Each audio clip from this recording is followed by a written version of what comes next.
कोकण शिवसेनेचं असल्यामुळे निधी देत नाहीत। रामदास कदमांचा सरकारला घरचा आहे तर धमक्या देऊन भाजपच्या लोकांना पक्षात घेतात। नितेश राणेंचा शिवसेनेवर आरोप। छत्रपती शिवाजी महाराजांच्या पराक्रमाची गाथा महाराष्ट्रातील किल्ल्यांमध्ये आजही घुमतीये। युनेस्कोनं 12 किल्ल्यांना जागतिक वारसा स्थळ म्हणून मान्यता दिल्याबद्दल मोदींकडून आनंद व्यक्त।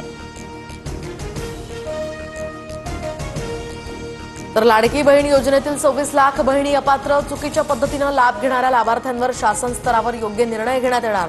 आदिती तटकरे यांची माहिती। श्रावणी सोमवार निमित्त राज्यभरातील मंदिरांमध्ये आता भाविकांची रीघ। पुण्यातल्या श्री क्षेत्र भीमाशंकरसह वेरूळच्या घृष्णेश्वर मंदिरामध्ये सुद्धा भाविकांची गर्दी। मंदिरांना फुलांची आकर्षक सजावट। पुण्यामध्ये मुसळधार पावसाची हजेरी। खडकवासला धरणातनं पाण्याचा विसर्ग वाढवला। पुण्यातला भिडे पूल पुन्हा पाण्याखाली, नदीकाठच्या गावांना सतर्कतेचा इशारा।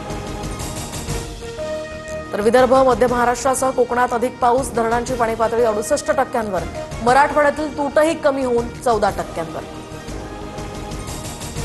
कल्याण पूर्वेतील कचोरे टेकडीवर माती खचल्यामुळे 5 ते 6 घरं कोसळली। सुदैवानं दुर्घटनेत जीवितहानी नाही। घरं कोसळतानाचा हा व्हिडिओ मोबाईलमध्ये कैद।